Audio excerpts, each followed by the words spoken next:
A murder so bizarre it could only happen in a simulation. But what if you're the only one who knows the truth?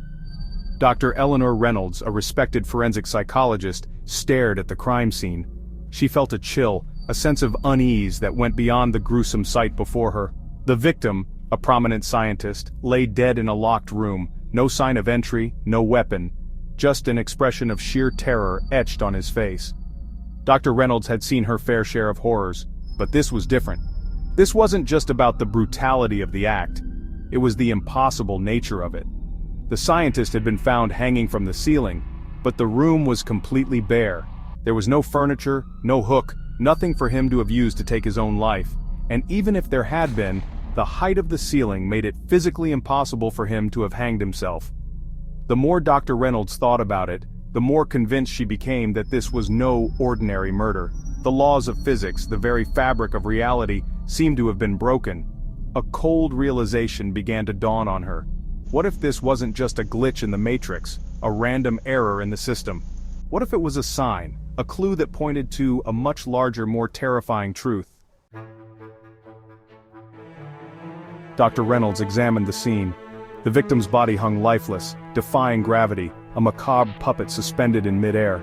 She examined the walls, the floor, the ceiling.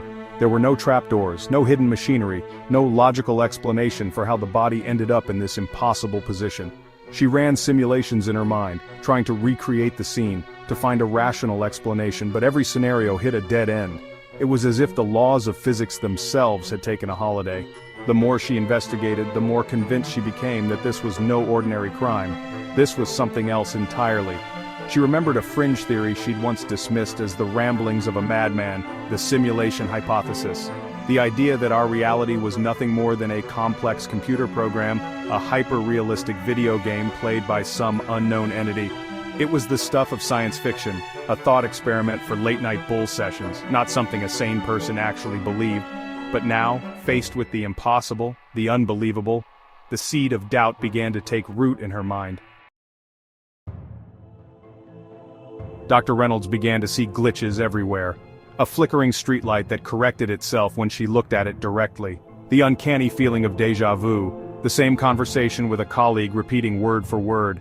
These were things she'd always dismissed as tricks of the mind, but now they seemed pregnant with meaning. She started researching, delving into the darkest corners of the internet, searching for any evidence, any whispers of others who had experienced similar anomalies. And she found them. A scattered community of bloggers, forum posters, self-proclaimed truth seekers, all claiming to have found evidence of the simulation. How do you catch a killer when reality isn't real?